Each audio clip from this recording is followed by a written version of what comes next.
Jaya Radha Madhava Kunja Bihari.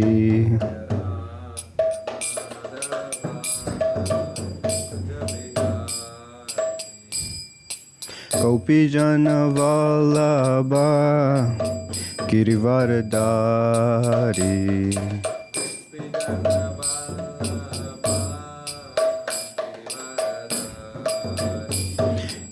Yashoda Nandana Brajajana Ranjana.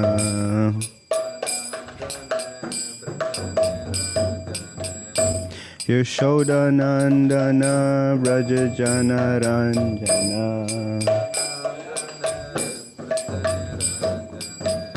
Yamuna Tira Vanachari.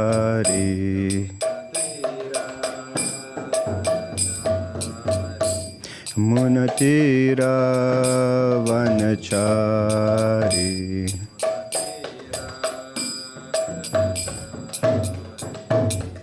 Jaya Radha Madhava Jabihari.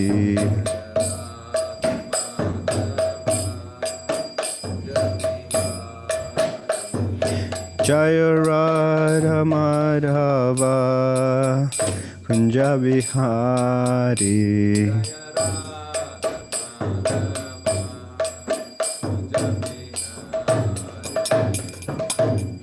Hare Krishna, Hare Krishna, Krishna Krishna, Hare Hare, Hare Rama, Hare Rama, Rama Rama, Hare Hare.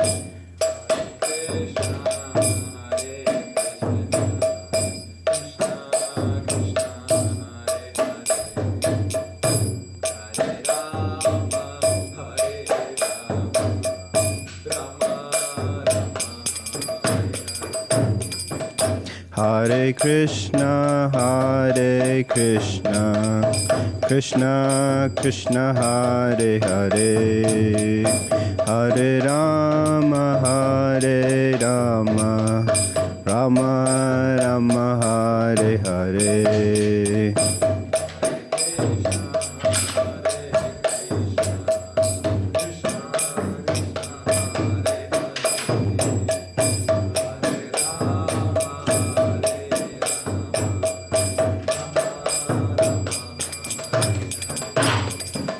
Jaya Radha Madhava Kunja Bihari.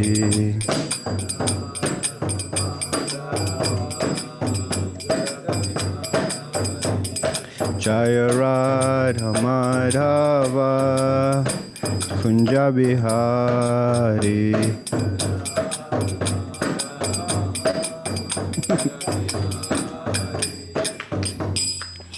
Jayam Vishnupad Paramahamsa Pravakacharya Astutar Shri Srimad A.C. Bhakti Vedanta Swami Prabhupada Ki Jai. ISKCON founder Srila Prabhupada Ki Jai. Jayam Vishnupad Paramahamsa Pravakacharya Astutar Shri Srimad Bhakti Siddhanta Saraswati Goswami Maharaj Prabhupada Ki Jai. Namacharya Srila Haridas Thakur Ki Jai. Prem se kaho Shri Krishna Chaitanya Prabhu Nityananda Shri Advaita Gadadhara Shivasari Gaura Bhakta Vrinda Ki Jai. Shri Shri Radha Krishna Gopa Gopinath Shamakun Radhakun Giri Govardhan Ki Jai. Shri Mayapur Dham Ki Jai.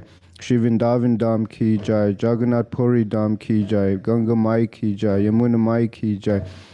Bhakti Devi Ki Jai, Tulsi Devi Ki Jai, Nantakoti Vaishnav Vrinda Ki Jai, Shri Harinam Sankirtan Ki Jai, Grantaraj Srimad Bhagavad Gita Ki Jai, Samaveda Bhakta Vrinda Ki Jai, Gaura Premanande.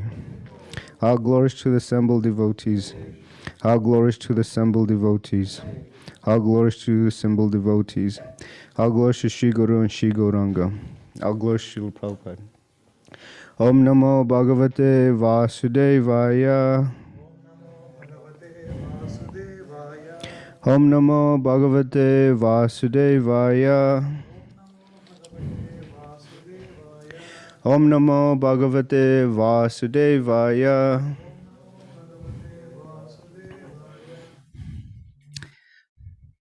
So today we'll be reading from Bhagavad Gita, 4th chapter, text 15.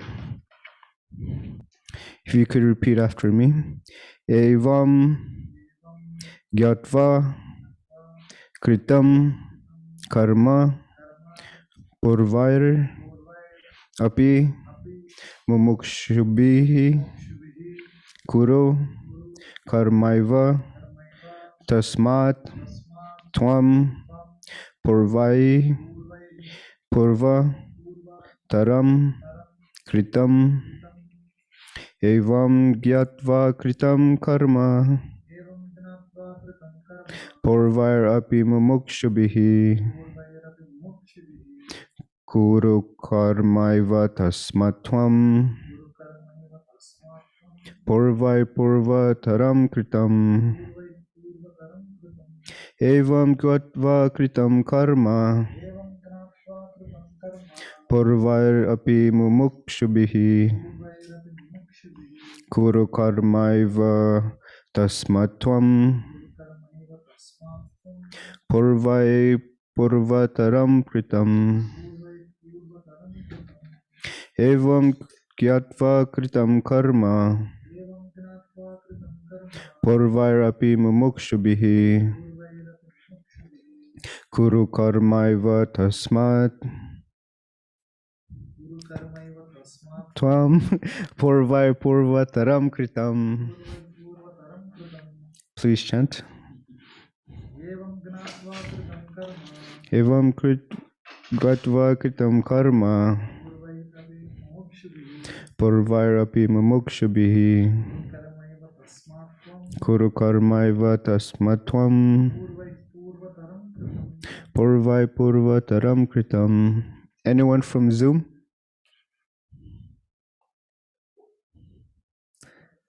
Tapas, you there?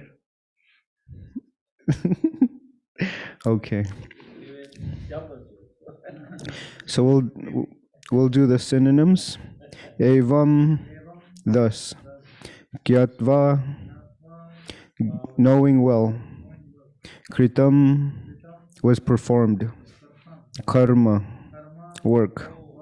Purvai, by past authorities. Api, indeed. Mumukshubhihi, who attained liberation.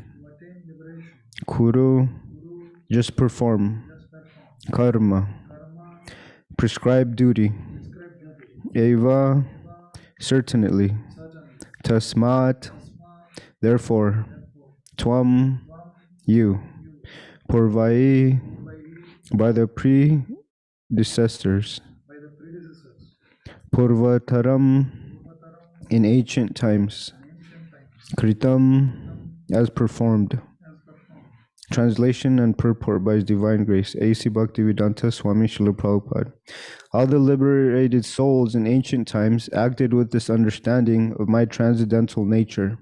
Therefore, you should perform your duty following in their footsteps. Purport. There are two classes of men. Some of them are full of polluted material things within their hearts, and some of them are materially free. Krishna consciousness is equally beneficial for both of these persons. Those who are full of dirty things can take to the line of Krishna consciousness for a gradual cleansing process, following the regulative principles of devotional service. Those who are already cleansed of the impurities may continue to act in the same Krishna consciousness so that others may follow their exemplary activities and thereby be benefited. Foolish persons or neophytes in Krishna consciousness often want to retire from activities without having knowledge of Krishna consciousness. Arjuna's desire to retire from activities on the battlefield was not approved by the Lord. One need only know how to act. To retire from the activities of Krishna consciousness and to sit aloof, making a show of Krishna consciousness, is less important than actually engaging in the field of activities for the sake of Krishna. Arjuna is here advised to act in Krishna consciousness, following in the footsteps of the Lord's previous disciples, such as the sun god Vivasvān, as mentioned hereinbefore. The Supreme Lord knows all his past activities, as well as those of persons who acted in Krishna consciousness in the past. Therefore, he recommends the acts of the sun god who learned this art from the Lord some millions of years before. All such students of Lord Krishna are mentioned here as past liberated persons, engaged in the discharge of duties allotted by Krishna.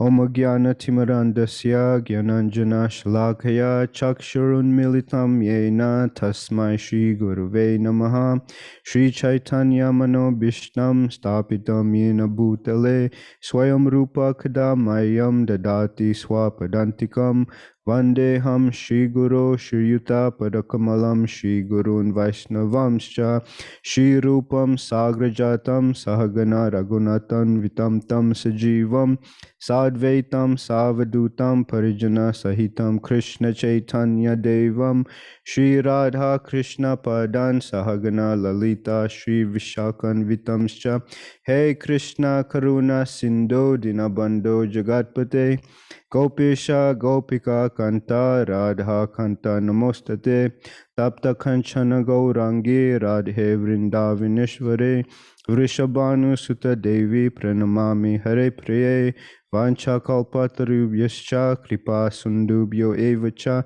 patitanam pavinebhyo vaishnabhyo namo namaha. Jai Shri Krishna Chaitanya Prabhu Nityananda Shri Advaita Gadadhara Shivasari Gaura Bhakta Vrinda Hare Krishna Krishna Krishna Hare Hare Hare Rama Rama Rama Hare Hare. So thank you for assembling today. So in this verse, Krishna mentions this word liberated. So we have two options.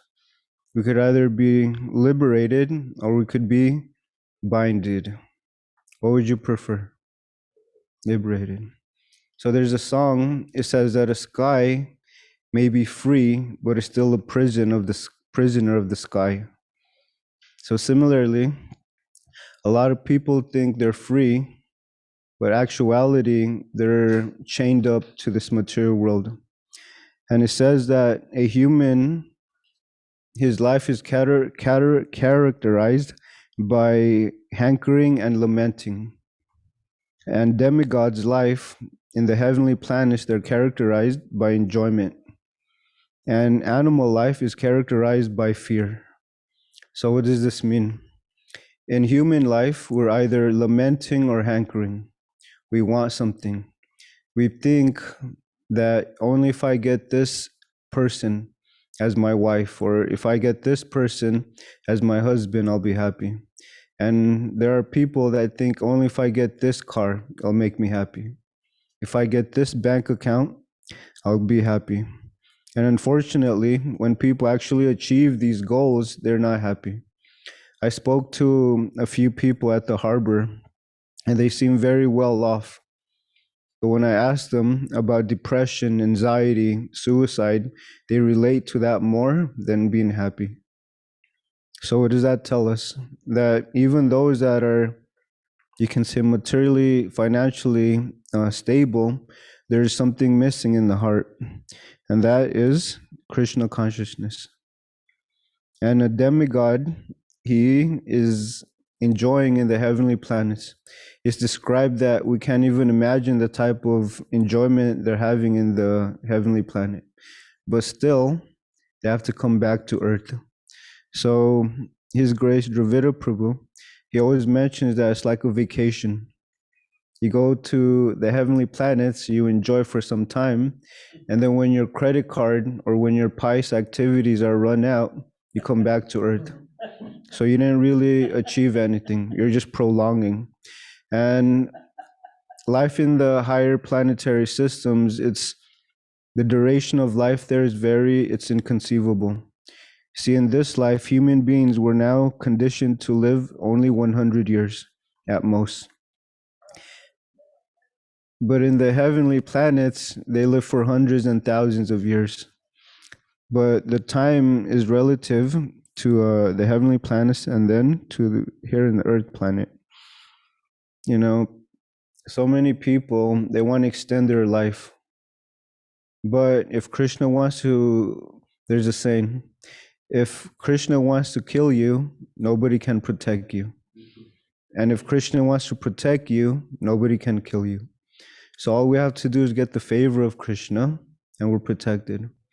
But a devotee, he's fearless in a sense that he knows that death is a representation of Krishna. Krishna in the Bhagavad Gita says, Mrityu sarva haraschaham. I'm all devouring death. And he takes everything away. But for a devotee, he wants to meet Krishna face to face. So there's a nice analogy of a cat and a mouse and a kitten.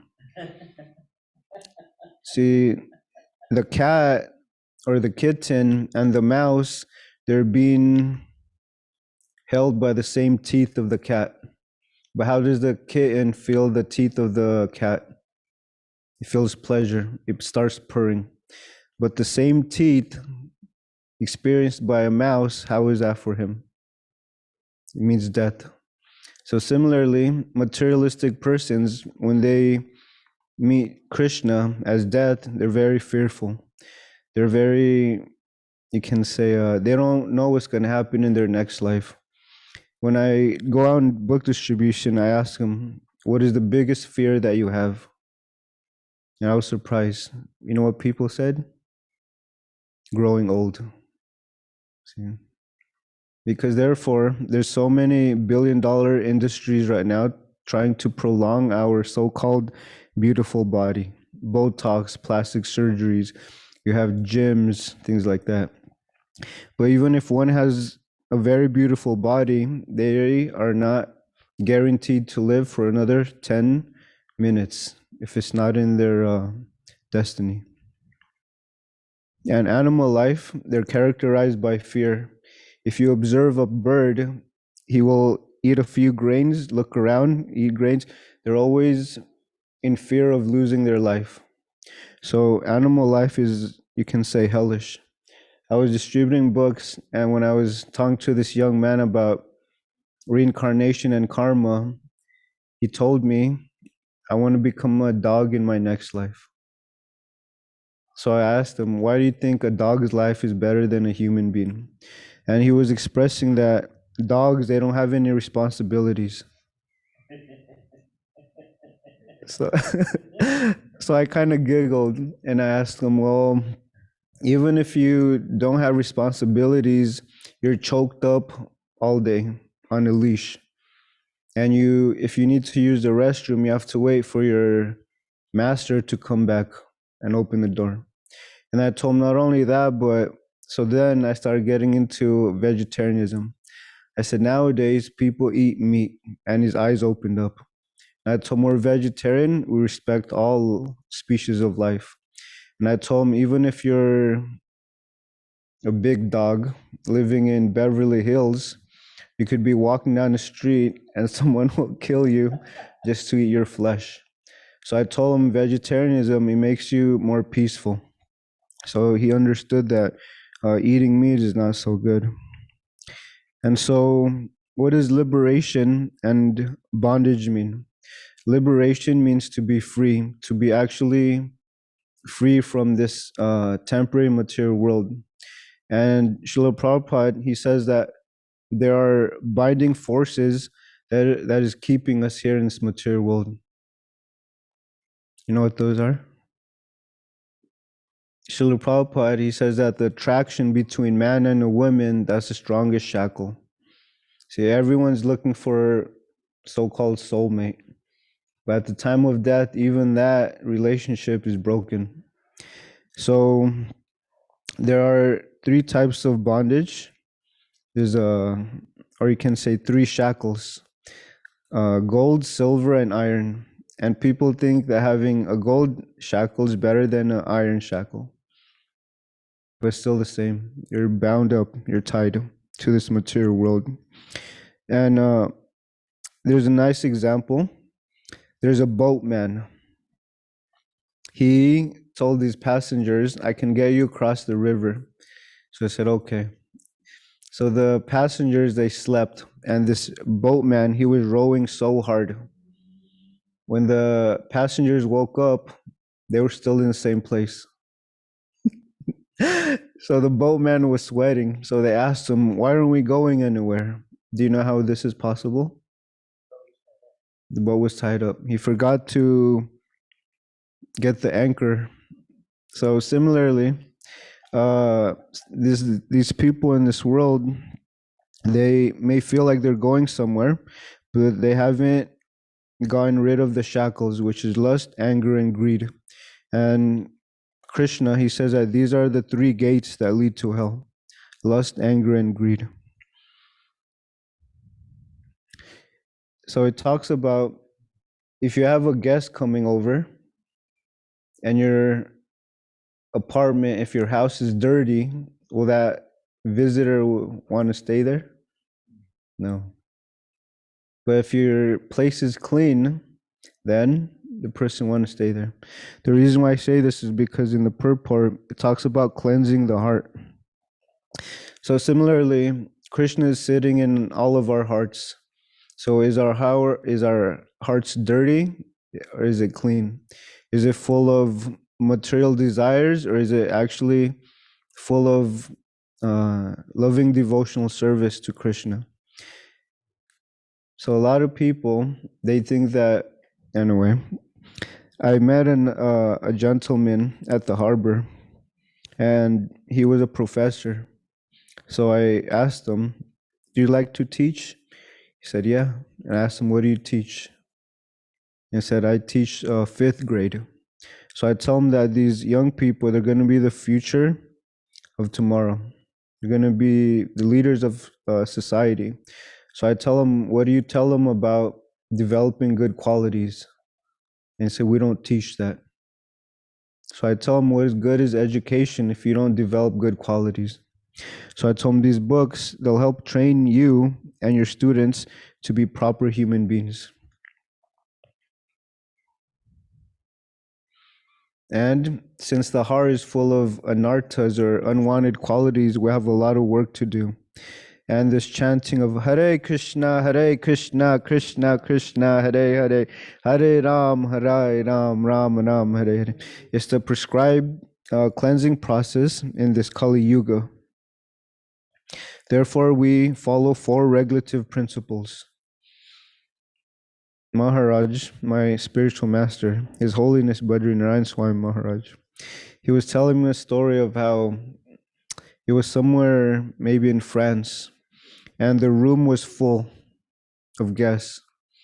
And when the speaker introduced the 4 regulative principles, no meat eating, no intoxication, no gambling, and no illicit sex, when he opened his eyes, everyone was gone. So we're conditioned to so many anarthas, and even in this modern times, as young as 8, 9 graders, they're now breaking these principles, and their parents are encouraging them this, go look for a girlfriend, go look for a boyfriend. And one time, Srila Prabhupada, he had a female disciple, and she was to get married to another devotee.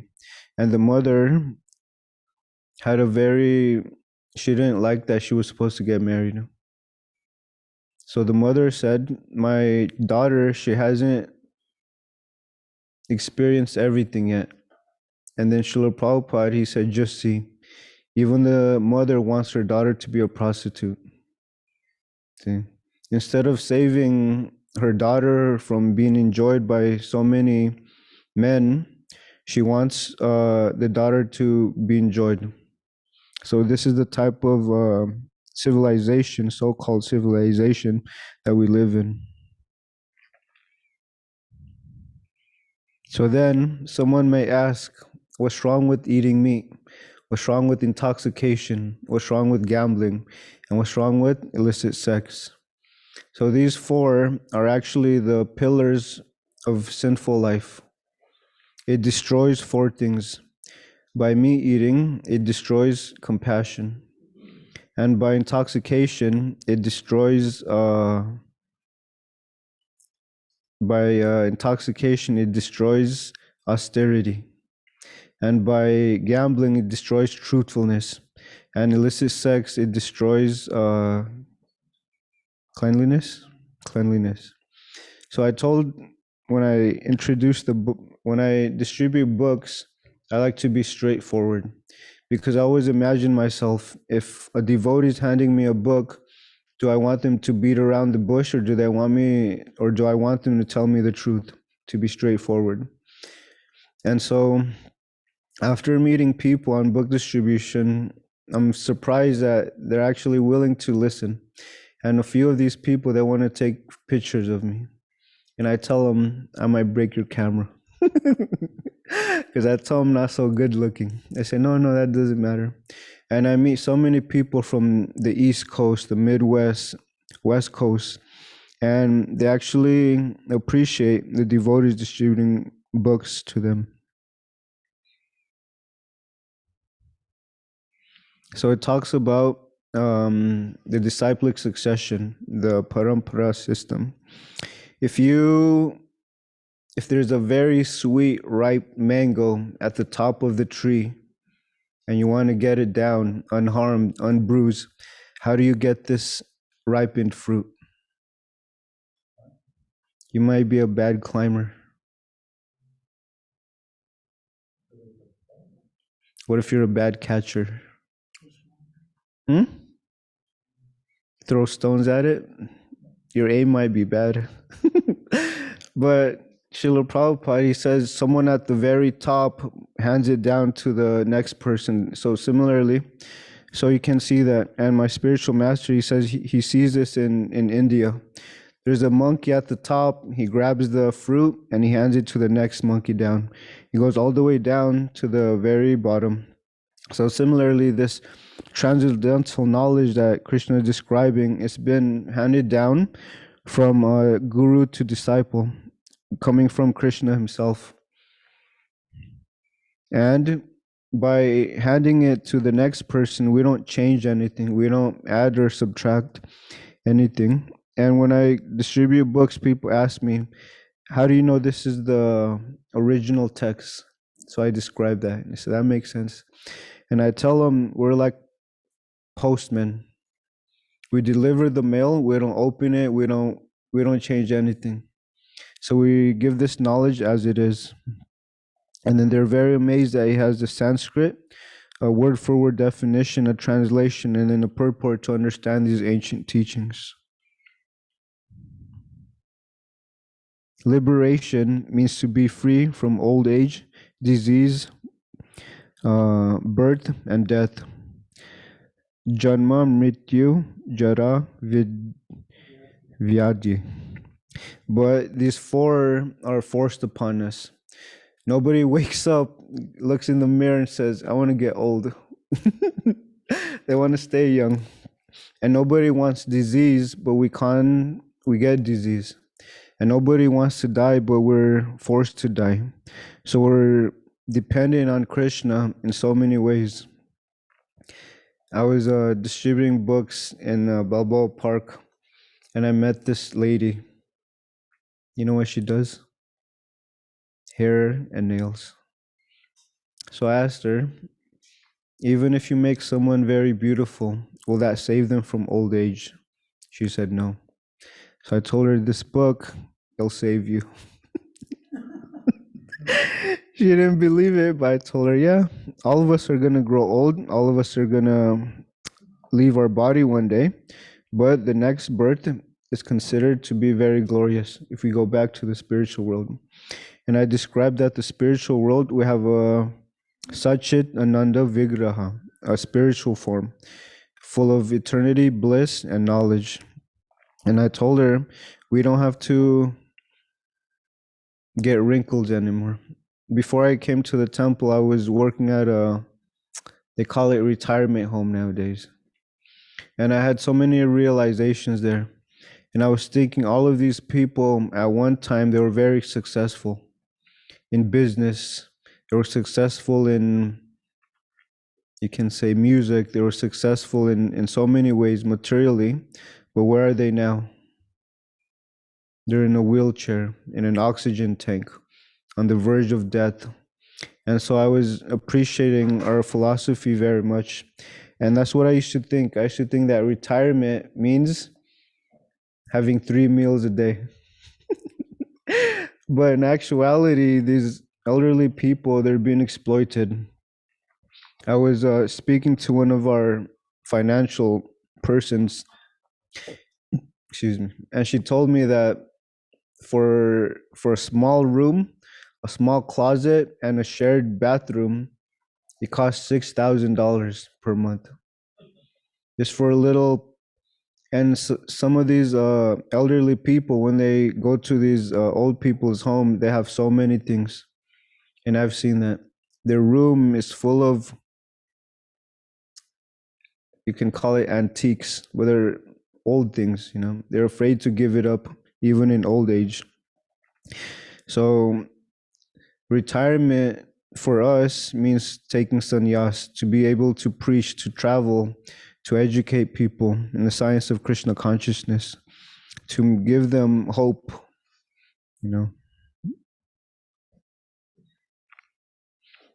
I was distributing books and I met a scientist.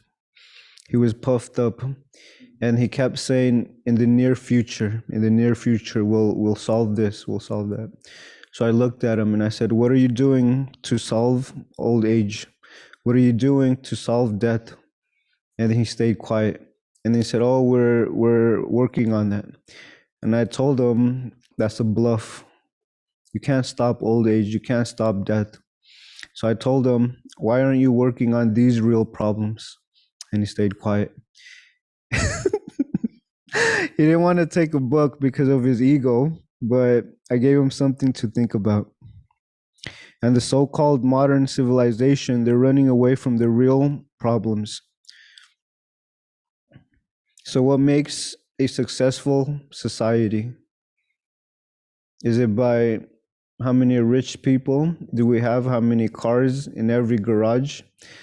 Is it what defines a successful society? Very nice, Michael. So we can measure the success of a society by measuring the divorce rates, the suicide rates, the crime rates, things like that, incarceration rates. So when you look at America, we're in bad shape. No one is happy. When I distribute books, I see 2 symptoms. 1, people look miserable. And 2, they look lost. It looks like they're searching for something. And they think they can find happiness eating in a very expensive restaurant, buying new clothes, things like that. But ultimately, just like our clothes, they eventually fade. They get holes in them, and then they're no longer wearable. So Srila Prabhupada and Krishna, he says that this body, it's always changing from boyhood to youth to old age. And then eventually, the ultimate change is called death. We have to give up this body one day. And according to our karma, according to our activities in this life, it's already been prepared for our next body. At Balboa Park, there's different groups that we meet. And some of them, they, advocate world hunger. They advocate, we want to help the children. But then I ask them, will this stop depression? They can't give me an answer. I tell them, just because you feed someone, it doesn't mean that they'll be happy. It only will satisfy them for that particular moment, but then they're going to be searching for something. Just like, it's a very nice example. If you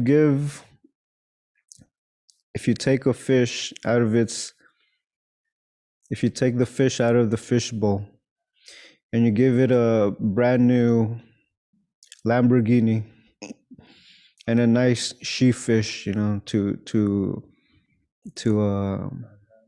drive around with, it may have nice hairstyle, right? This fish has the most as the best fashion outfit. But will that fish be happy with all these material things? No.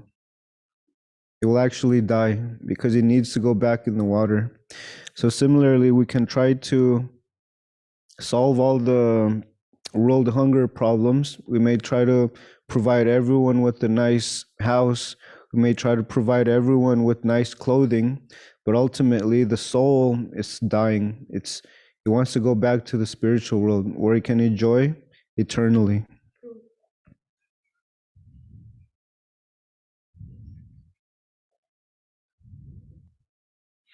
Srila Prabhupada, he says a lot of these people, they're unfortunate. If someone is very poor, poverty restricted, and they're in need of money, and we offer them $1 billion and they refuse, doesn't that make them unfortunate? Yes. So similarly, when we give them an opportunity, a better way at living life, and they refuse, they're unfortunate. So book distribution is one of my favorite services. So this Krishna consciousness movement is meant to transform animals to human beings. What does that mean? Human beings and animals, we share 4 basic instincts: eating, sleeping, mating, and defending. So if a human being spends his life living in this way, he's no better than a two-legged animal. Human beings were given the higher intelligence, what Dravida Prabhu says, the extra factor, where animals, a squirrel cannot communicate with the snake. But human beings, we can speak to people all over the world, Europe, Asia, South America, Africa, because we're given the intelligence to learn, to speak, things like that. There's a nice phrase: the youth sacrifice their health to get wealth, and the old sacrifice their wealth to get health. Young people, they're chasing after these materialistic goals. So they waste their time, energy, and their youth. And when they finally achieve it, they can't enjoy it because they're already old. And then they spend so much money trying to get their health back, but it's too late. A lot of people, they think they're enjoying, but Srila Prabhupada, he uses the example of a camel. A camel is chewing on thorns. He likes the taste of blood and the thorn. Is that happiness? No. So a lot of people, they think that their so-called happiness is actually what causes them this bondage to this material world. There's another analogy of a wolf in the Arctic. The hunters, how they would catch wolves, they would put a two-sided blade on a spear, and they would melt ice and they would put that spear in it. And they would cut their finger and put blood on the blade. And the wolf is attracted by the scent of blood. So it starts licking and licking this blade. And eventually it dies. See? It likes the taste of blood, but it doesn't know the same thing that's causing it happiness is actually what's killing it. So many people, they're indulging in materialistic way of life. They don't know that it's actually causing them harm to themselves. And one may want to be free from birth, disease, old age, and disease, but there's also bogus gurus out there. When you ask them, what is your philosophy? It's very impersonal, or you can say they don't have philosophy. So Srila Prabhupada describes that any human being, we have 4 defects. We have imperfect senses. We're prone to cheat. We have we make mistakes, and we're prone to being illusioned. So someone imperfect cannot give perfect knowledge. We have to receive knowledge from someone who's perfect. That's Krishna. And Srila Prabhupada describes that we may be imperfect, but if we get the knowledge from someone that's perfect, and if we simply repeat it, then that knowledge is perfect. An example is a young child. He comes to his father and says, "My dear father, what is this?" And the father says, "Son, that's a table." So the son doesn't know what a table is, but if he has faith in his father and the father doesn't lie to him, he simply repeats this and it's correct. So then when we repeat this knowledge given to us from Krishna, it's perfect. And Srila Prabhupada, he always says that there's no need of research because everything is given to us in the Shastras, in the Vedas.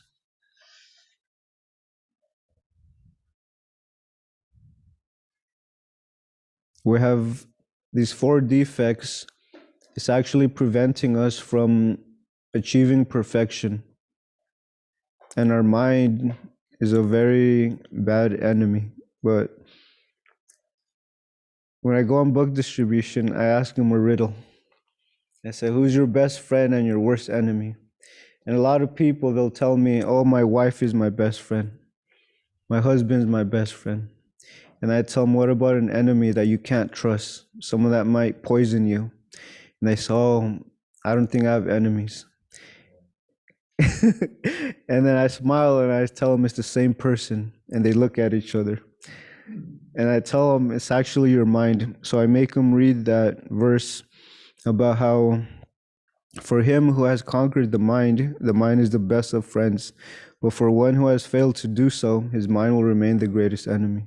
And they like that verse. So I tell them we don't put too much faith in the mind because the mind can always work against us. And human beings, this intelligence that we have, we can misuse it. There was a farmer with the bull, and around the bull's neck was a bell. And there was a logician. He came to the farm and he asked the farmer, why does this bull have a bell around its neck? So the farmer said, this indicates, or this tells me that the bull is working when it makes a sound. So the logician says, how do you know it's not staying in one place and just moving its neck? So the farmer said, sir, this is a bull. It's not a human being. So we misuse our intelligence sometimes. We try to find shortcuts.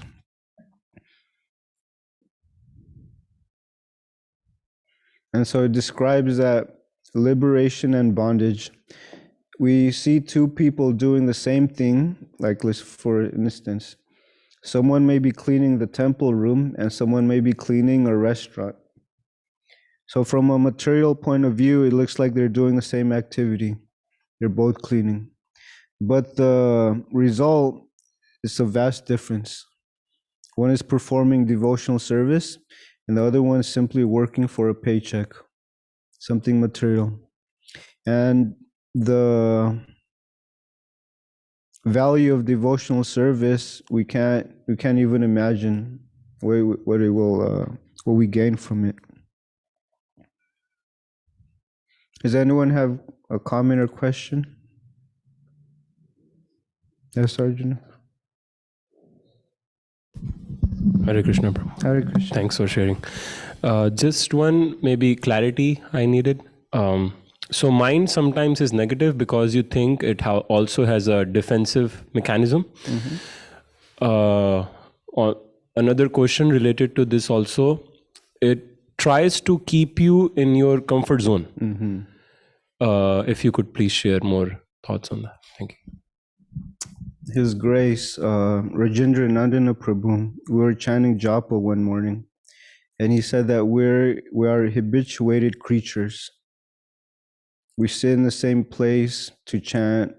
We go to work the same time, so we're creatures of habit. So similarly, the mind It wants to stay in a comfort zone. But you can't grow if you're staying in the same place. Does that make sense? And also the mind is, they say that the mind is a non-devotee. Yeah. The mind prevents you from wanting to do devotional service. Just like in the morning, we get up early in the morning and the mind will tell you, take another 10 minutes. Next thing you know, it's already 4 o'clock and you're rushing to get to the showers, and there's 4 brahmacharis in the shower. So then you're late. And I like what Mukunda Charna Prabhu said. He said that when you stay in bed, it's like staying in the mode of ignorance. You just woke up. You may have had a bad nightmare, and you want to stay there for another 10 minutes. So you just get up. So the mind prevents us from wanting to do devotional service. So we don't listen to the mind. Yeah. Because all of us, we want to stay comfortable in this material world, but this is not our real home. Yeah. Sometimes Krishna, he gives us a kick, a reminder. Don't stay here. Yeah. Anyone else?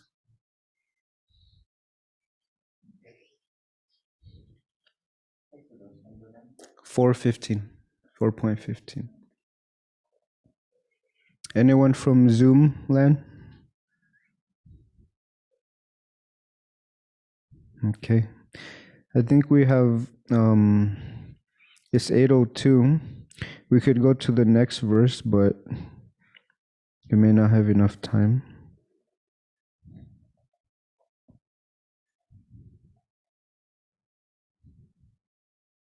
Which verse? 15.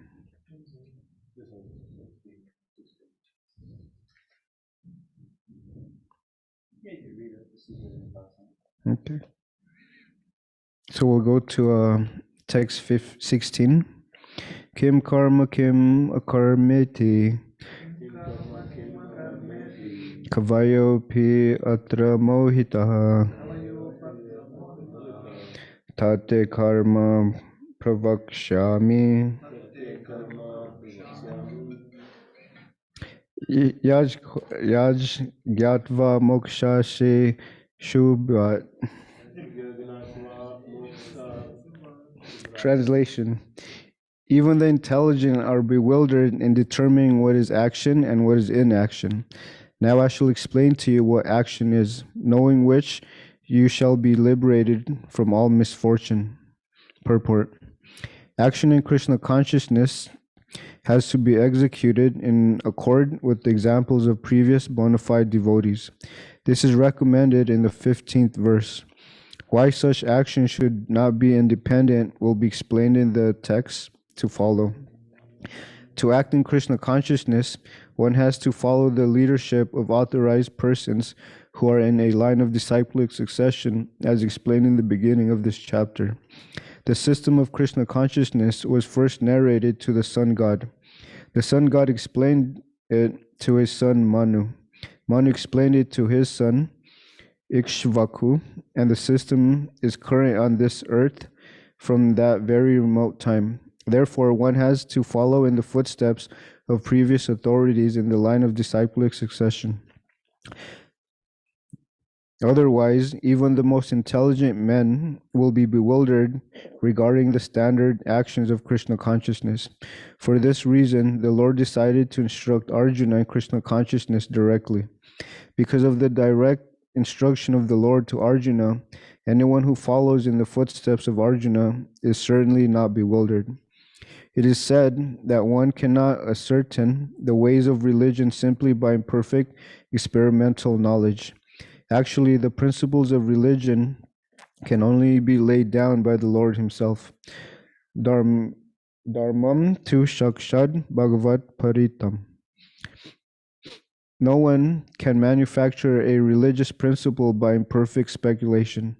One must follow in the footsteps of great authorities like Brahma, Shiva, Narada, Manu, and the Kumaras. The Kumaras, Kapila, Prahlad, Bhishma, Shukadev Goswami, Yamaraj, Janaka, and Bali Maharaj. By mental speculation, one cannot ascertain what is religion or self-realization. Therefore, out of causeless mercy to his devotees, the Lord explains directly to Arjuna what action is and what inaction is. Only action performed in Krishna consciousness can deliver a person from the entanglement of material existence. This is a very nice purport. So these personalities, these authorities, they're known as the Mahajans. They were authorities, and they knew exactly what devotional service was. So he's saying that even an intelligent person can become bewildered, and he doesn't know what action and inaction is. Later on, it will be explained. So when we follow someone in their footsteps, this person, they shouldn't have any envy in their heart or they don't want to exploit anybody. So you can say, teacher, Srila Prabhupada, he came just for that reason, is to give us direct knowledge of Krishna consciousness. And he was given this task by his guru, Srila Bhakti Siddhanta Saraswati Thakur. And so we're simply just repeating and following in their footsteps.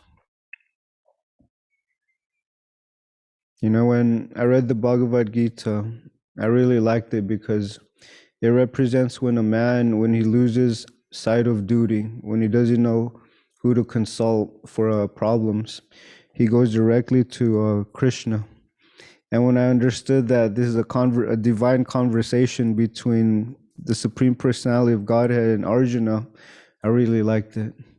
Who can give us better instruction than Krishna himself? Yeah. You know, all of us, sometimes we're bewildered. We don't know what to do when we're caught in a circumstance. And when you see the whole Mahabharata, Arjuna, he was to face his cousins, his teacher, his grandfather, everyone that he loved. So of course he will be perplexed in making a decision. And he actually wanted to run away at first, but Krishna, he discouraged that. He says, running away, people called you a coward, and for a Kshatriya, it's worse than death. So, yeah. Does anyone else have a quick comment or Makunda Charna? I was thinking that this verse and the two to come kind of are elaborating more on like what you the example you gave of working, sweeping a temple room floor as opposed to sweeping some meat-filled restaurant or something like that.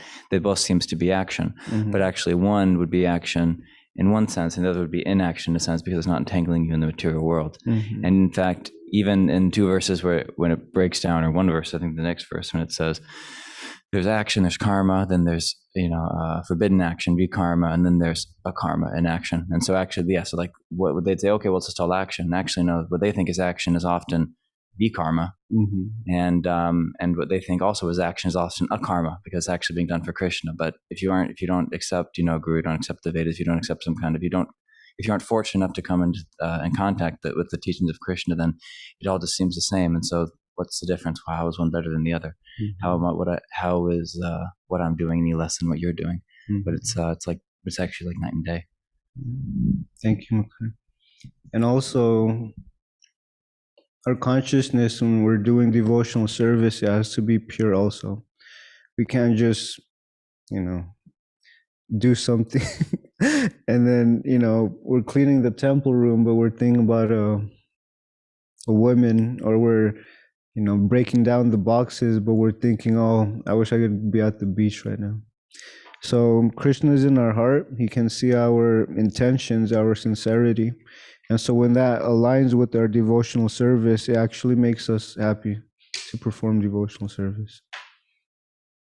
Okay, I think we're going to have Kirtan and Darshan now. Thank you for your time and attention. All glory to Srila Prabhupada.